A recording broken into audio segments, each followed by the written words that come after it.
皆さんこんにちは。本日は記念日というわけでもないのですが、私のアウトランダーの納車日です。ちょうど納車して1年となりました。距離も1万 2000km ほど乗っています。趣味カーではなくファミリーカーとして乗ってきた新型アウトランダー PHEV の感想を、一般ユーザーの目線でお伝えしていきたいと思います。いい面も気になる面も、自身の感覚、価値観にはなりますが、正直に伝えていきたいと思います。実際にこれから購入を考えている人や悩んでいる人、納車待ちの人にぜひ参考にしていただければと思います。おすすめできる点と、注意点と言いますか、アウトランダー固有の問題点だけでなく、ミッドサイズ SUV という観点も含めて、注意点もいくつか列挙したいと思います。本日の内容ですが、大きく分けて、外観、内装、そして PHEV システム、という流れで、私なりの解説をしていきたいと思います。一番の目玉はやはり PHEV システム部分になります。そして、最後に三菱自動車のメーカーとしての私なりの考えもまとめていますので、ぜひ、最初から最後まで楽しんでみていただければと思います。すでに納車済みでオーナーの方は、私の一個人の意見として、温かく見守っていただけるとありがたいです。とはいえ、異論反論オブジェクション、あると思いますので、ぜひコメントをいただければと思います。Twitter を始めましたので、よろしければフォローしてみてください。このチャンネルでは、アウトランダーや PHEV、SUV などの自動車関連についてや、車中泊等の情報を発信しています。どこのチャンネルかわからなくなる前に、ぜひ、チャンネル登録をよろしくお願いいたします。それでは、行きましょう。まずは外観から行きましょうか。見た目は 100% 個人の好き嫌いになりますので、なかなかレビューしづらいですが、個人的には白黒ツートンのカラーリングは気に入っています。ただ、これは有料色で13万2000円かかりますので、ちょっと悩みどころですよね。仮に今買うならば、ブラックもかっこいいので、ブラックエディションにしてブラックダイヤモンドも良さげです。それでも7万7000円の有料色にはなりますが、外観と言いますか、車のサイズについて触れたいと思います。やはり、大きさはあります。前車はミニバンのセレナに乗っていましたが、それと比べるとやはり大きいです。1ヶ月程度で大きさにはなれると思います。なので、大きさで運転を心配しているならば、絶対とは言い切れませんが、慣れるとは思います。妻もそんなに運転は得意ではないですが、それでもちゃんと乗りこなしていますので、人ってやはり慣れるんだと思います。慣れはするのですが、では大きさを感じないのか、と聞かれると、今でも大きさは感じます。特に左側の内輪差が発生するケースで車幅を感じます。だからといって、当てたりすることはないのですが、まあ気は使いますね。今でも、運転慣れしているところならば、全く気を使わず、いつものように運転すればいいのですが、旅先とか、あまり行かないようなところで、狭いところや左側を気にしないといけないようなところでは、ちょっと気を使います。あと、これも個人差はあると思いますが、フロントノーズが結構あります。いわゆるボンネット部分ですね。大きさの割に見切りがいい、運転しやすい、という意見もあるのですが、繰り返してあれですが、慣れはしましたが、やはり若干運転しづらいところはあります。ただ、日常運転ではまああんまり困ることはないです。たまに気になるケースに遭遇することがある、という程度です。そんな時はですね、結構アラウンドビューモニターが便利だったりします。何かと見切りが悪かったりすると、アラウンドビューモニターに切り替えて参考にしたりしますし、一番便利なのが、歩道のある路肩沿いに停車する時です。ギリギリまで寄せて止めたいじゃないですか。でも、攻めすぎるとホイールをガリっちゃうかもしれないじゃないですか。そういう時にアラウンドビューモニターがあれば、ギリギリまで攻められます。続いてミラーですが、これはかなり便利です。車線変更する時に、ブラインドスポットモニターがかなり役立ちます。最近の車は結構ついていますが、車のサイズが大きくなればなるほどご利益があると思いますので、本当にこの機能には感謝しています。目視が基本ですが、安心感が格段に違います。続いて、ルームミラーです。私はデジタルミラーを納車時につけてもらっています。三菱純正ではなく、ネットで購入したミラーを、納車前にディーラーに預けて、工賃を支払って取り付けてもらいました。なので、一回も純正の鏡のルームミラーは使ったことがありません。ちらっと見たことがある程度ですが、お世辞にもリアウィンドウは大きいとは言えませんので、鏡のミラーはかなりしんどいと思います。なので、デジタルミラーは必須だと思います。後部座席に人が座っていても、荷室に天井まで荷物を乗せていたとしても、デジタルミラーだと何の弊害もなく、後方を確認することができます。どのデジタルミラーがいいのか、と聞かれますと、私は自分のつけている一つしか使ったことがありませんが、少なくとも、この商品で困ったことはありません。ちょっとマニアックなところですが、タイヤです。タイヤは4輪とも、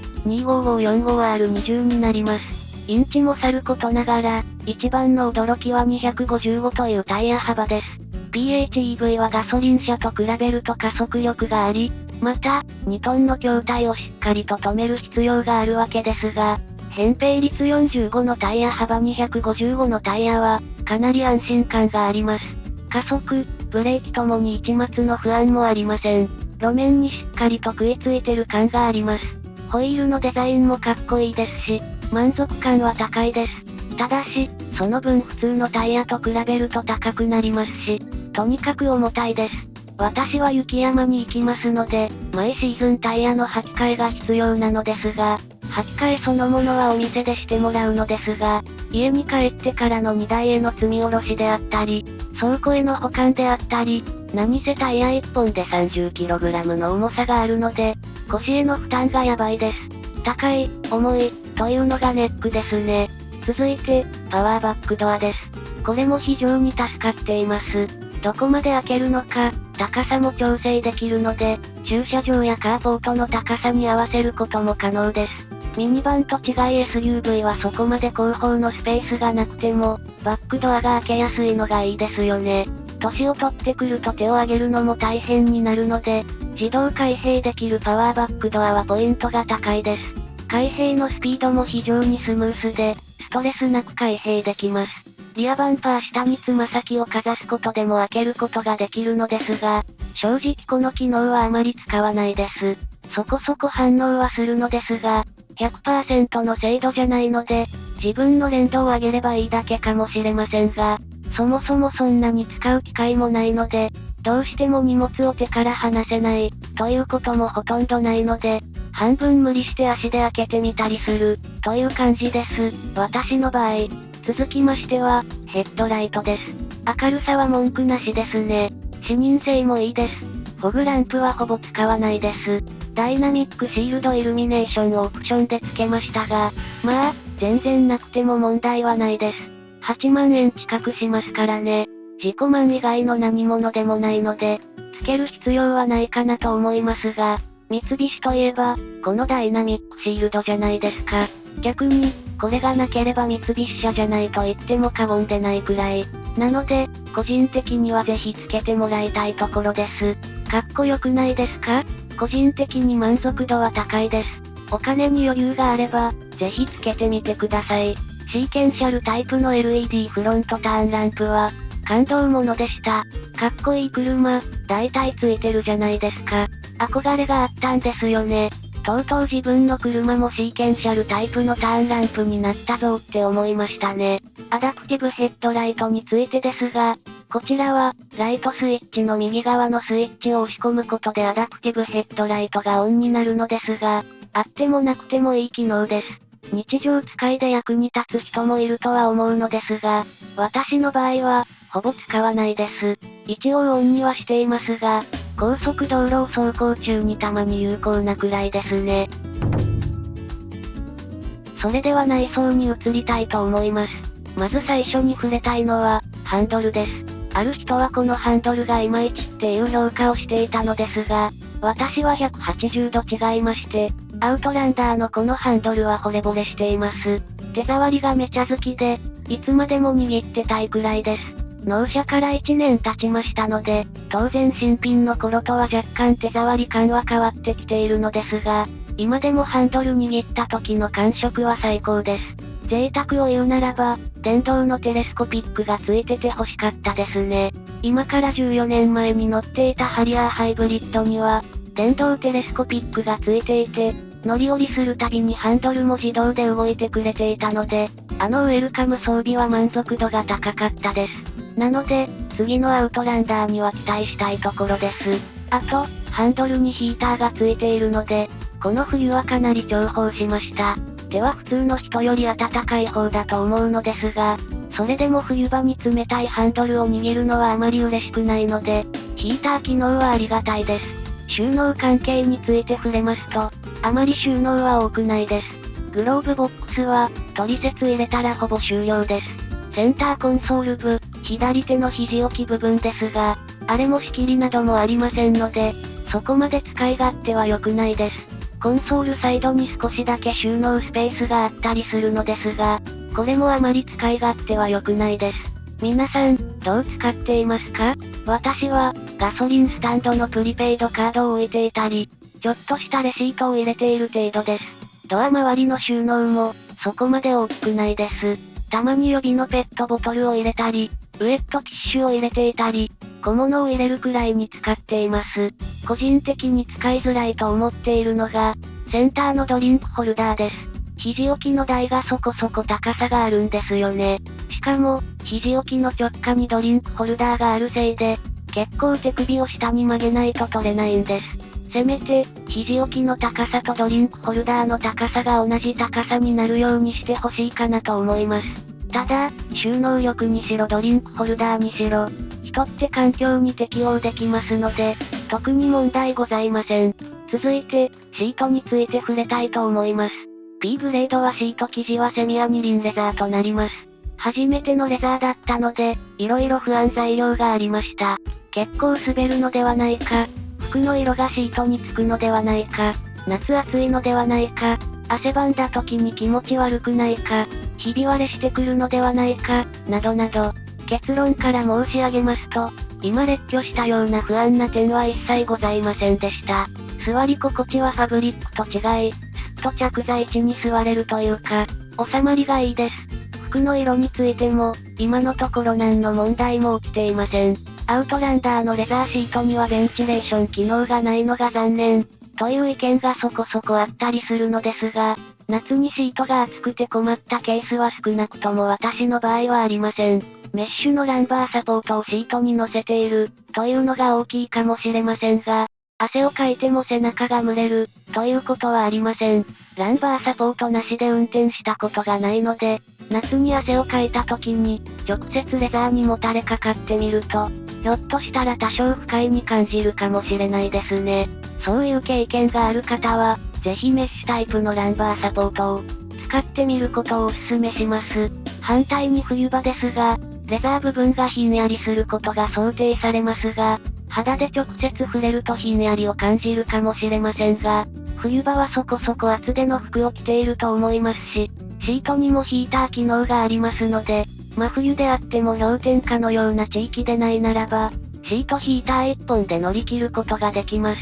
実際にこの冬は、スキーとかに出かけた時は暖房をつけましたが、日常運転する範囲においては、暖房は一切つけず、ハンドルとシートのヒーターだけで乗り切れました。冬場の暖房が一番燃費に良くないので、ヒーター機能があることで、燃費はだいぶ改善できるんじゃないかなと思っています。乾燥からも防げるので、喉にも優しいかなと思います。シートのアレンジですが、SUV なので、そこまでアレンジできることを求めてはいませんが、2列目と3列目をフラットにすることは普通のシートアレンジかなと思いますが、使うかどうかはさておき、1列目を2列目の座面に連結させるようなシートアレンジもできたりします。一人で車に乗っていて、足を伸ばして休憩したいようなことがあれば、このシートレイアウトは最適かなと思います。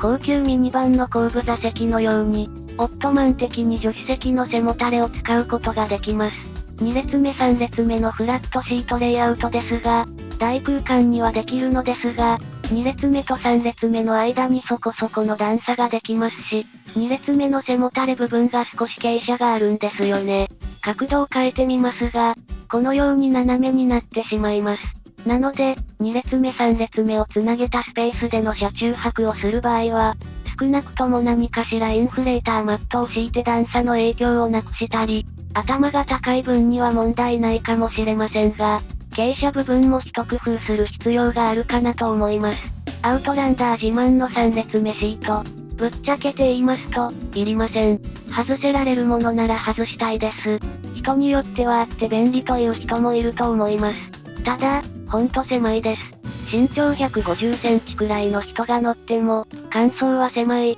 でした。基本、足は常に女の子座りみたいに曲げておく必要があります。この写真のように、乗り込むのがギリギリで、その後、どこに足を格納しておくのよ、って感じです。エアコンの吹き出し口もありませんので、センターコンソールボックスのところに、エアコン吹き出し口がありますが、かろうじてその風の流れが来るかどうか、という感じです。開発された方は、色々レイアウトとか快適性とか苦労されて設計されたとは思うのですが、ぶっちゃけ、エマージェンシーの時に、7人乗っても違法じゃない、という程度かなと思います。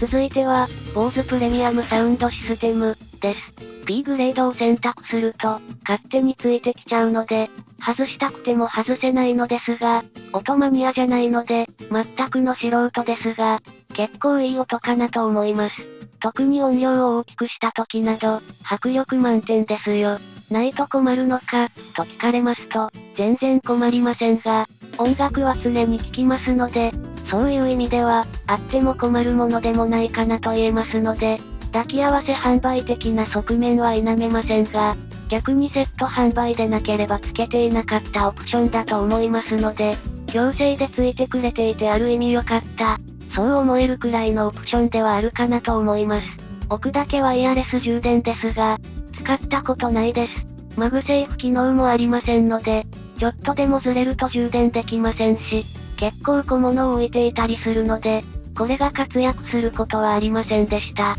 続いて、100V、1500W の AC 電源ですが、個人的には1回しか使ったことがありません。結構使うかなって思ったのですが、そこまでアウトドアをしませんでした。だからといって、これはいらない機能、とは思いません。キャンプする予定でテントを購入して、結果的にキャンプに行かなかったのでテントは意味ない、とテントそのものを否定するのはおかしな話なので、色々使う場面はあると思います。災害時にも延長コードさえあれば、電源を取れますからね。ただ、普通に車に乗っている限りにおいては、あまり出番がなかったですね。このコンセント、結構楽しみにしてたんですけどね。よく、ピクニック的にコーヒーを沸かして、カフェ風に楽しむ、とかあるじゃないですか。でも、結局そういうのってイメージなだけで、やらないんですよね、私の場合。ドライブだけで楽しすぎて、コンセントを使うまでに至りませんでした。皆さんは、このコンセント活用してますか？活用しているならば、どういう風に使っているか、コメントで教えていただければと思います。ようやく PHEV について語るところまで来ました。アウトランダーの何がいいかって、PHEV ですよ。PHEV という理由だけで購入してもいいくらい、それくらいアウトランダーの PHEV は優れています。PHEV に乗ってしまうと、ガソリン車には戻れなくなります。アクセルを踏んでからエンジンが回り出し、それがクラッチを経由して、トランスミッションを経由して、後輪駆動や四駆の場合はプロペラシャフトに動力が伝わり、最後ディファレンシャルを通ってタイヤが回ります。長い旅でしたね。これがガソリンエンジンの動力のタイヤへの伝わり方になります。これが PHEV になりますと、アクセルを踏むとモーターが回り、トランスアクスルを経由してタイヤが回ります。非常にシンプルですよね。すり合わせ技術が必要と言われるガソリンエンジンと比べて、いかに EV がシンプルで、日本の技術の見せ所がなくなっているのか、このあたりからも見て取れます。とにかく、中間マージン的なものが一切ありませんので、非常にレスポンスが良く、また加速もすごくスムースですし、すごく力強いですし、確かに2トンを超える車の重さはちゃんと感じるのですが、不思議なくらいスムースに気持ちよくストレスなく加速していくんです。当然ですが、エンジンはかかりませんので、うなるようなエンジン音は皆無ですし、吸引っていうモーター音とともに、軽々と2トンの車を走らせてくれます。一方で、PHEV は EV 車ではなく、ガソリンエンジンも搭載されています。そのため、バッテリーが減ってきた場合は、エンジンが発電機として駆動し、バッテリーを充電します。これは、シリーズハイブリッドと呼びます。いわゆる、日産の e パワーのような感じですね。この、シリーズハイブリッドモードがあるのが、PHEV の一番の強みではないでしょうか。バッテリーがなくなっても、ガソリンがある限り、車を走らせ続けることができますし、しかも、エンジンはバッテリー充電のために駆動するだけなので、あくまで走行は EV 走行になるので、先ほど説明したように、EV の走行性能は維持したまま、車を走らせることができます。いやー、なんて贅沢な車なんでしょうか。さらに、基本的にモーター駆動で車を走らせるわけですが、アクセルを強く踏み込んだ場合など、モーター駆動だけでは十分な加速とならないような場合には、エンジンからの動力もクラッチを経由して、ドライブシャフトに繋がっていますので、モータープラスエンジンによる駆動、ということもできます。これをパラレルハイブリッド走行と呼びます。ただ、エンジンが駆動に使われる場合は、少しエンジン音は気になりますね。決してワクワクするようなエンジンサウンドではありませんので、なんか加速頑張ってるわー、って感じになります。あと忘れてはいけないのが、出力だけでなく、減速時に熱エネルギーで放出するのではなく、回生ブレーキにより、減速エネルギーを電力として回収することができる、ということです。これがたまらないんですよね。特に長い下り坂とか、今までこのエネルギーを全部捨ててたんだなって思うくらい、アウトランダーは全て回収してくれるので、ケチな性分な私には、すごく得した気持ちになれます。続いては、充電について見ていきたいと思います。なんといっても、急速充電の存在ではないでしょうか。ガソリンで走行できる PHEV に急速充電が必要かどうか、という議論は一旦この動画では扱わないことにします。言うて EV 車ではありませんので、バッテリー容量はそこまで大きくないです。満充電でも 80km 程度の走行距離でしょうか。なので、そこそこ頻繁に充電する必要があります。日常でも充電は必要ですし、遠出をした場合にも当然充電が必要になります。出先でわざわざ30分時間を削ってまでして充電が必要かどうか、という部分は人それぞれ価値観が違いますので、何が正解か、というのはありませんが、私個人的な意見としては、特に高速道路のサービスエリアで、充電目的のために急速充電を使うことはありません。時間という価値も貴重なので、ガソリンが残っているならば、ガソリンを使って走行します。ただ、サービスエリアで買い物をしたり、食事をしたり、運転が疲れて休憩をするなど、ある程度サービスエリアで滞在するケースの場合は、ついでに充電もします。そういう時に、急速充電ができるのは非常に便利です。ほんと、ついでにバッテリーを充電できる、というのが使い勝手が非常にいいです。これは、別にサービスエリアに限らず、例えばイオンモールにも急速充電設備があるのですが、30分程度の買い物ついでに充電するということもできるので、急速充電というのは、個人的には便利に使わせてもらっています。さらに、三菱自動車の充電料金っていうのが破格に安いんです。三菱自動車のディーラーに置いてある充電設備で充電した場合、なんと30分で税込み165円です。だいたい、ガソリン1リットル分の値段ですよね。これで、バッテリー容量の半分くらいは充電できますので、ざっと 40km 程度は走行できるのではないでしょうか。ほんと、異常なくらい安いです。こちらはトヨタの例になりますが、改定される前で、1分 16.5 円となっていて、三菱自動車の3倍の値段設定になっています。なので、30分でだいたい500円くらいになります。これが、4月からの改定後は、プラン A の場合、なんと1分66円という値段になっていて、30分充電すると、2000円くらい取られることになります。ちょっとこの値段は出せないかなって感じですよね。というくらい、三菱自動車の充電カードは安いです。なんでこんなに安いのでしょうか。いつ値上げになってもおかしくないので、今のうちに充電できるだけしておいた方がいいかもしれないですね。そして、いつ値上がりしてもいいように構えておくと、値上げになってもそこまで悲しい気持ちにならないと思います。あとは、充電のコツとしては、イオンを活用することかなと思います。イオンは特にメーカーの充電カードは不要で、和音カードさえあれば、30分300円で充電できます。自分も月1回から2回程度はイオンの充電器を使わせてもらっています。続いては、ドライブモードについて触れたいと思います。噂では、このモードだけで100万円くらいかかってるのでは、という話も聞くくらい、三菱自動車の開発陣としては肝入りの機能なのかなと思います。ドライブモードは全部で7種類あります。ノーマルを中心に左方向へのダイヤルは運転スタイルを、右方向へのダイヤルは、路面状況に応じて変更します。路面状況としては4つモードがあり、乾燥路面用のターマックモード、未舗装路や濡れた路面用のグラベルモード、雪道や凍結路用のスノーモード、そして、泥道用のマットモード、となります。なのですが、一回も、と言ってもいいくらい使ったことがありません。そういうところに行かないので、ということに尽きるのですが、普通に雪道であっても、豪雪地帯では必要なのかもしれませんが、普通の雪道程度であれば、ノーマルで何ら問題ありません。ターマックモードは、ワインディングでキビキビ走れる、高い旋回性があるようなので、そういう走りをしたい場合は、有効かもしれません。ただ、もう若くもないですし、言うて2トン超えの車高もそこそこある SUV ですので、そういう走りをする車でもないのかなと思ったりもします。運転スタイルですが、ノーマルの一つ左がエコモードで、さらに左にパワーモードがあります。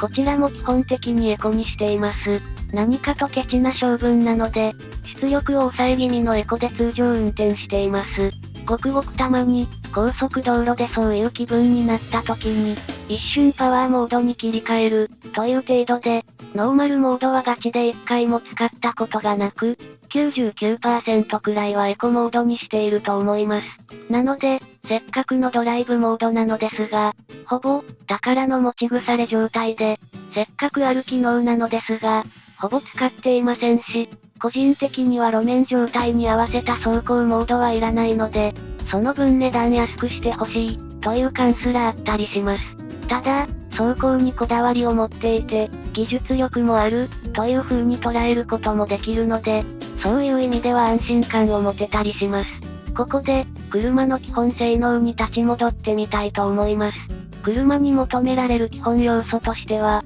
走る、曲がる、止まる、この3つが挙げられます。走りの部分については、すでに述べさせていただきました。次に、曲がる、というところですが、何が要因か、正直よくわかっていないのですが、すごく小回りが利く印象があります。アウトランダーの最小回転半径は 5.5 メートルなので、別に特段小回りが利く、という数値ではありません。ですが、乗って運転している感覚としては、非常に小回りが利くんです。うまく表現できないのですが、すごくよく曲がる印象があります。車庫入れのような低速運転であっても、キュキュって感じで曲がっていくんですね。運転席と回転軸の位置関係が絶妙なのでしょうか。なかなか感覚の部分になるので説明しづらいのですが、ほんとよく曲がる印象です。あまりメカには詳しくないのですが、SAWC の制御がうまくいってるからなのでしょうか。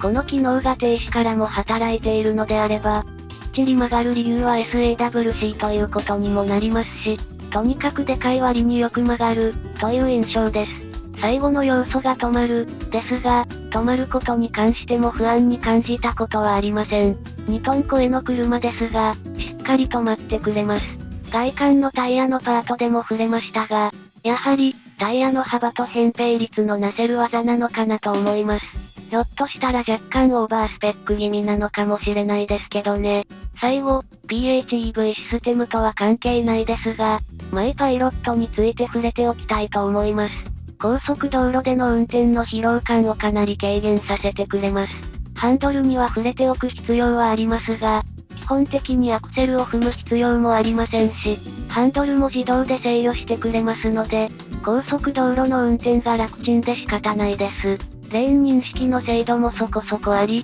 認識するまでの速度も速いです。雪が降ったりすると、ミリ波レーダーの部分に雪が張り付くと、運転支援のシステムは使えなくなってしまうので、冬場の雪のあるところでは、結構マイパイロットが作動しなくなりますが、そういうケースを除いては、特に問題なく使えます。また、高速走行時以外の、渋滞のケースでもマイパイロットは優れていて、できるだけ止まらないように、絶妙な速度加減で車を制御しようとしますし、仮に完全停止するような渋滞に遭遇しても、この動画にあるように、停止した後であっても、前方車両に続いて再加速してくれるので、渋滞ですら、そこまで疲れることなく運転できます。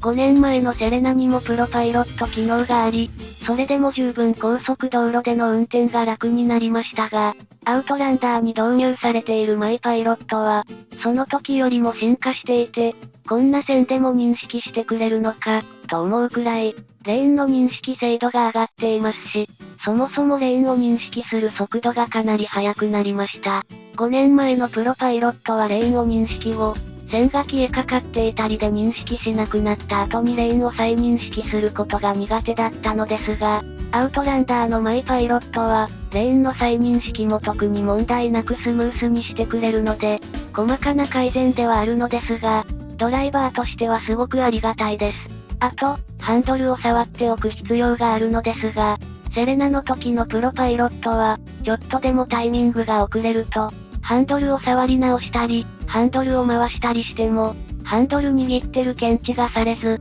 プロパイロットがキャンセルされることが多々あったのですが、今回のマイパイロットでは、ハンドル握っていない検知がされて、アラートが出た後に、ハンドルを触ると、問題なくハンドルを握っていると検知されます。当たり前といえば当たり前なのですが、前のバージョンを知っている身としては、こういうマイナーアップデートも嬉しかったりします。あと、今お見せしている動画もそうですが、これは速度設定を時速 120km にしています。セレナ時代のプロパイロットは、速度設定は 114km までしかできませんでした。おそらく、高速道路の最高速度が時速 100km を前提にしていて、15km 未満のオーバーまでならメーカーとして許容だろう、といった感じでの最高速度設定なのかなと思うのですが、実際には、速度上限が 120km の高速道路区間もありますので、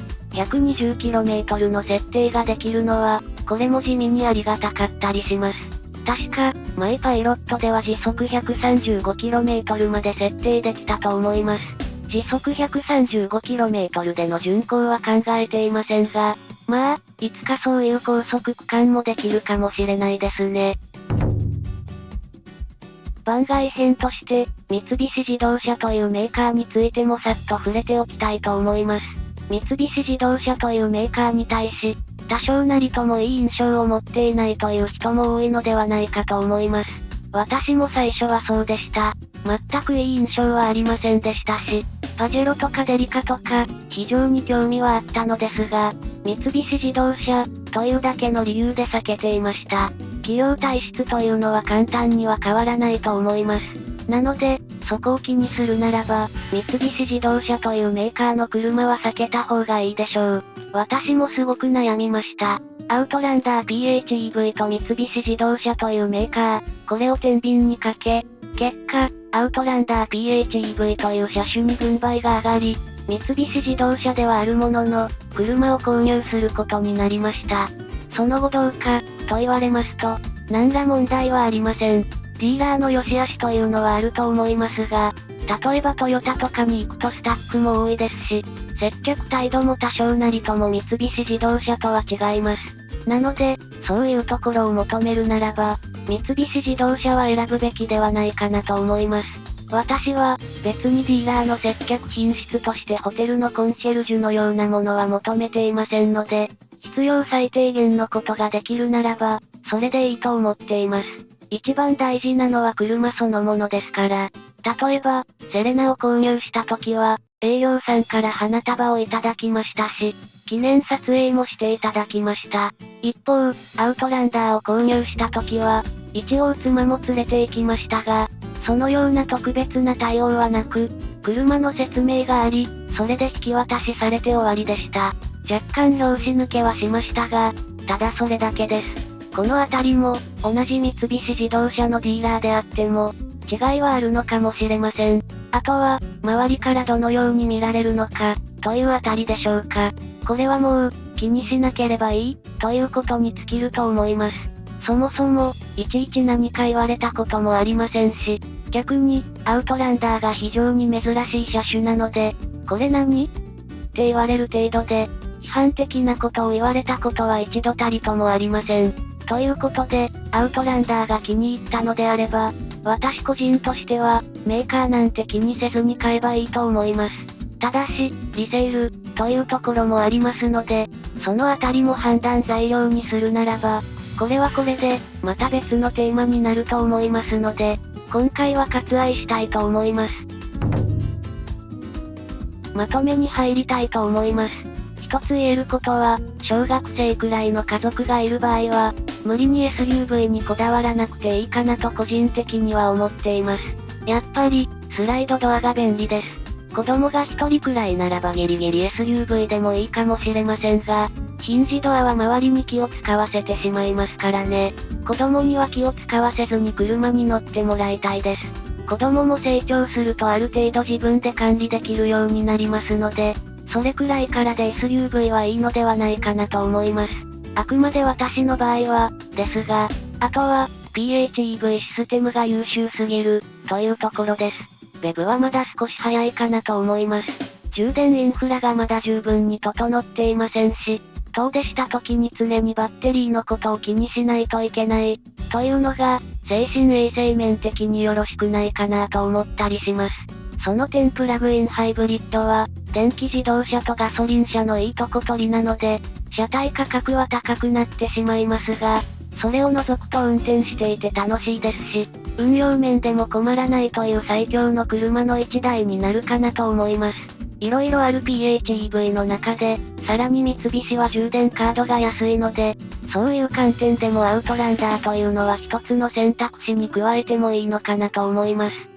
いかがでしたでしょうか？まさか、この動画が30分を超える動画になるとは思っていなかったのですが、納車して1年、じっくり乗らせていただきまして、そこで分かった内容を片っ端から語っていった結果、過去一に長い動画になってしまいました。ぜひ、コメントで皆さんのご意見をいただければと思います。これから2年目に突入していきますが、まずはカーコーティングのメンテナンスからきっちりしていきたいと思います。本日は以上となります。皆さんのコメントもどしどしお待ちしておりますので、色々コメントいただければと思います。ご視聴ありがとうございました。まだまだ面白い動画を作っていきますので、ぜひ、高評価とチャンネル登録をよろしくお願いします。あと、Twitter のフォローもよろしくお願いします。それでは、バイバイ。